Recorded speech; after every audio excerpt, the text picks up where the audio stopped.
You're not lazy. You're overstimulated. You don't lack ambition, you lack silence. And the problem isn't that you can't focus. It's that your brain is addicted to noise. We live in a world that rewards distraction, where every second of silence feels uncomfortable, and every moment of boredom is instantly filled with dopamine. And the result?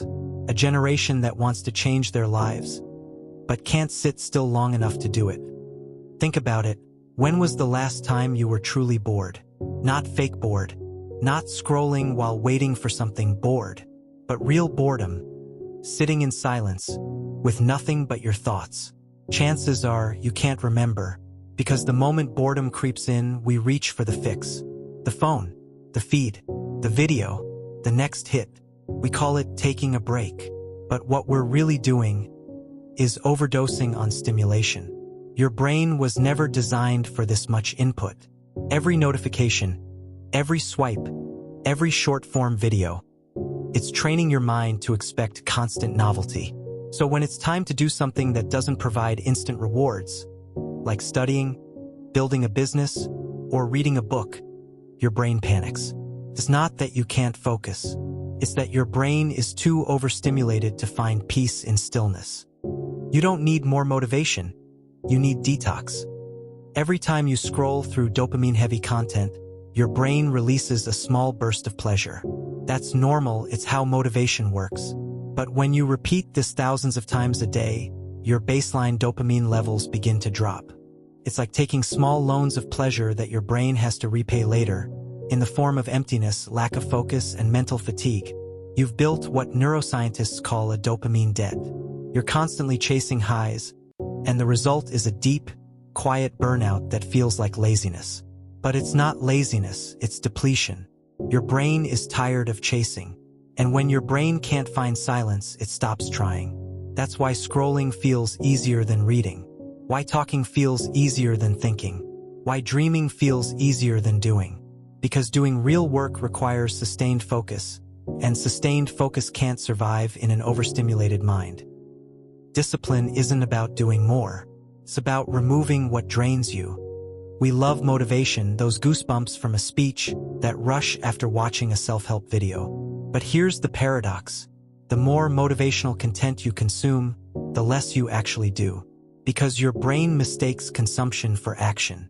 It releases dopamine when you watch others chase their dreams. Feels like you're doing something, but you're not. You're just feeding your brain cheap dopamine disguised as productivity. Every time you tell yourself, "I'll start tomorrow," your brain rewards you for the intention, so you feel satisfied even though nothing has changed. That's why some of the most motivated people never get anything done. They're stuck in a dopamine feedback loop, constantly chasing inspiration, never reaching execution. The truth? Motivation doesn't create movement. Movement creates motivation. But to move, you first need to be bored enough to act. Most people aren't afraid of failure, they're afraid of silence. Because in silence, you have to face your thoughts. You start hearing the things you've been avoiding, the discomfort, the doubt, the voice asking, "What if I never make it?" And so we distract ourselves with more noise. Because silence feels like standing alone with truth, and truth is heavy. But here's the paradox, silence is not the enemy of progress. It's the birthplace of clarity. When you remove stimulation, your brain begins to reset. It starts to crave meaning over novelty, creation over consumption. That's why your best ideas don't come when you're scrolling. They come when you're bored, walking, or showering. That's your brain detoxing, rebalancing, remembering what it's supposed to do. If you never let your brain get bored, you'll never let it get creative. Imagine this. You wake up tomorrow and decide no phone for the first hour, no notifications, no music, no dopamine bombs, just you and the silence. At first, it feels unbearable. Your brain screams for stimulation. You feel restless, anxious, maybe even empty. But something magical happens after a few days. Your baseline dopamine begins to reset. The silence becomes peaceful. Focus returns. And suddenly you start doing things again, reading, writing, creating, living. This is called digital fasting. It's not about quitting technology, it's about reclaiming control over it. Just like your body needs rest from junk food, your brain needs rest from junk input. Here's a simple formula to begin. 1 hour of silence every morning. No phone during meals. 1 dopamine-free activity daily. Walk, read, journal, and 1 24-hour digital fast every week. You'll be shocked at how alive you feel once the noise is gone. The goal isn't to reject stimulation completely. It's to build a mind strong enough to choose what matters. Everyone wants to be more productive, but productivity isn't about working harder.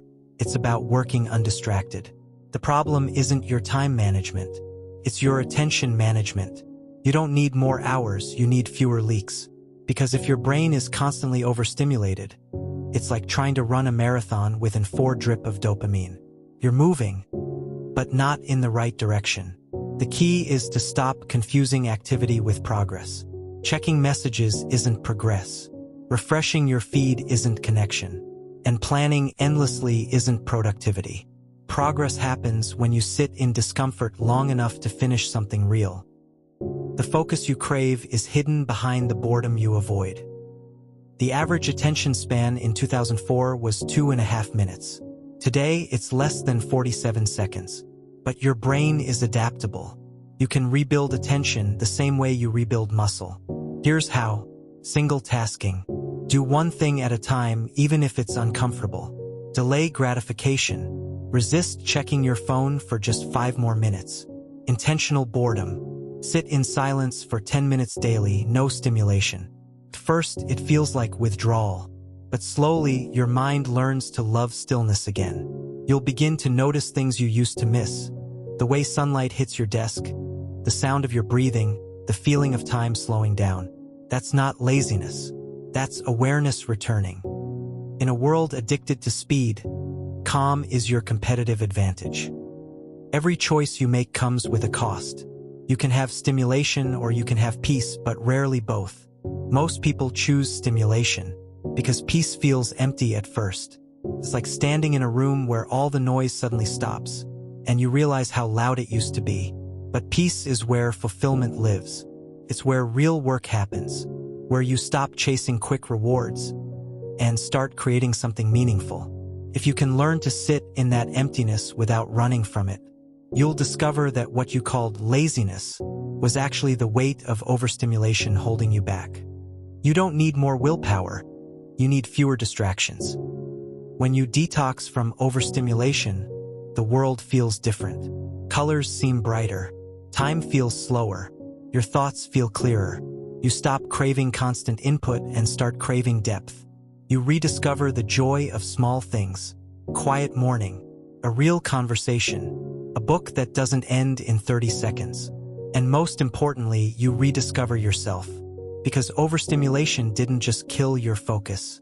It disconnected you from your own mind. Silence isn't empty. It's full of answers. That's why the most peaceful people aren't those who have the most. They're the ones who have learned to live with less noise. So if you've been calling yourself lazy, stop. You're not broken. You're not weak. You're just overstimulated. You've been feeding your brain fast food and expecting it to perform like a temple. But if you can give it silence, rest, and focus, you'll watch your energy return, your clarity sharpen, your purpose reappear. Because deep down, you've always been disciplined. You've always been capable. You just forgot how to listen to yourself through all the noise. The version of you that you're trying to become is waiting behind your next moment of boredom. So here's my challenge to you. Put down your phone right after this video. No music, no scrolling, no background noise, just 10 minutes of silence. Let the discomfort hit you. Let the boredom creep in. And then, see what your mind tries to tell you. Because that's where your next big idea is hiding. That's where focus begins. That's where you begin. You're not lazy. You're overstimulated. Reset your mind. Reclaim your focus. If this video helped you see yourself differently, share it. Someone else needs to hear it too.